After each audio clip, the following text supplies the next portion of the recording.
আনুষ্ঠানিকতা না করে কিছু বক্তব্য বলতে চাচ্ছি যে আমি যাওয়ার পরে যাতে এই অনুষ্ঠানটা এখানে কন্টিনিউ করে, কারণ অনেকেই কিছু বলতে আসছে, যাতে সবাই তার মনের কথাগুলো বলতে পারে। কারণ এদের মধ্য থেকেই আজকের যে উদ্দেশ্য, সেই উদ্দেশ্যটা সফল হওয়ার একটা সম্ভাবনা থাকে। আমি প্রথমেই দুঃখ প্রকাশ করছি যে আমি জানতাম না যে আজকে কতজন লোক এখানে আসবে। শুধুমাত্র আমার কাছে অনুমতি চাওয়া হয়েছে যে রাজাপুরে ঢাকাস্থ কিছু লোক বসবে, তাদের জন্য একটা জায়গা আমার অফিসে একদিনের জন্য তারা করেছে। যদি বলতো যে আমরা বেশি লোক পাবো, কোনো না কোনো জায়গায় ব্যবস্থা করা যেত এবং এখানে যারা আছে তারাও ব্যবস্থা করতে পারবে। আসলে আমরা এখানে যে জায়গাটায় প্রথম আমাদের দৃষ্টি দেওয়া দরকার, সেটা হলো আমাদের নেতা তারেক রহমান। তিনি দলের ঊর্ধ্বে এসে বাংলাদেশের কথা বলেছেন। তিনি বলেছেন সবার আগে বাংলাদেশ, কিন্তু সবার আগে বিএনপি বলেন নাই, বলেছেন।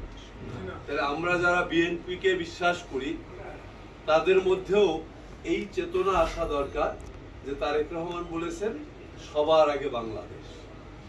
উনি আর একটা কথা বলেছেন তারও আগে, আরো গুরুত্বপূর্ণ, যে আপনার ভোট আপনি দিবেন, যাকে খুশি তাকে দিবেন, কিন্তু আপনার ভোটটা আপনি দিতে পারেন, তার জন্য আমার হাতকে শক্তিশালী।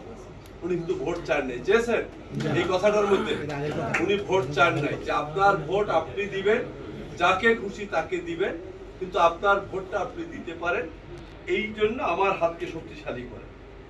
এই প্রসঙ্গ নিয়েই আমি দুই একটা কথা বলে আজকে শেষ করব।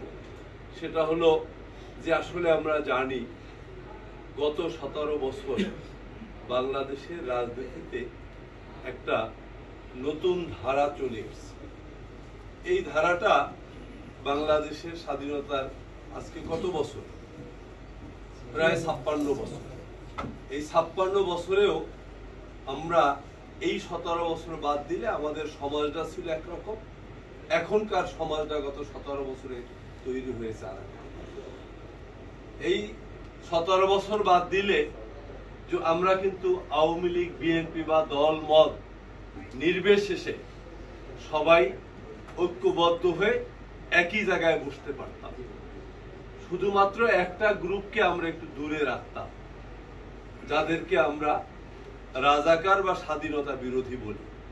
কারণ 1971 সালে আমরা যারা দেখেছি, তারা জানি যে যারা মুক্তিযুদ্ধের বিরোধিতাকারী ছিল, তারা আমাদের সমাজকে কিভাবে ধ্বংস করেছিল, আমাদের দেশকে কিভাবে ধ্বংস করেছিল, আমাদের মানুষের উপরে কি নির্যাতন, কি নিপীড়ন, কিভাবে মানুষকে গণহত্যায় সহযোগিতা করেছিল।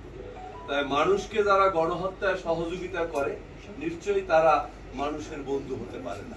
সেই হিসাবে রাজাকার একটি ঘৃণিত শব্দে তৈরি হয়েছিল গত, আমরা যদি এই 17 বছর বাদ দিই, তার আগে পর্যন্ত। কিন্তু গত 17 বছরে সেই রাজাকার শব্দটাও বোধহয় এই 17 বছরের ফ্যাসিস্ট সরকার আমাদের কাছ থেকে দূরে সরিয়ে নিছে। যেই ফাঁকে সেই রাজাকাররা কিন্তু এখন মাথা উঁচু করে দাঁড়াচ্ছে। তাদের সম্পর্কে যদি বলতে হয়, গতকালকে একটা মিটিং এ গুরুত্বপূর্ণ ভাবে রিজভী ভাই বলেছে, আমার সাথে আমাদের নান্নু ছিল, নুরুল আলম নান্নু, যে এক সময় জামাত ইসলাম বাংলাদেশ একটা সংগঠন, এখন আছে না, এইটার নাম ছিল এক সময় জামাত ইসলাম বাংলাদেশ। তার মানে কি?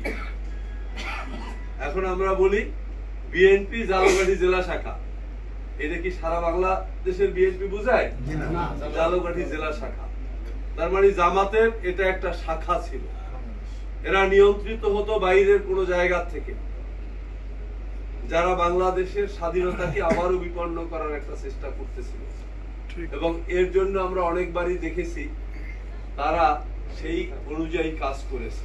তবে আমাদের এখন সবচেয়ে ভাবনার বিষয় যে বাংলাদেশের স্বাধীনতা, বাংলাদেশের সার্বভৌমত্ব রক্ষা করার জন্য আমাদের ঐক্যবদ্ধ হতে হবে।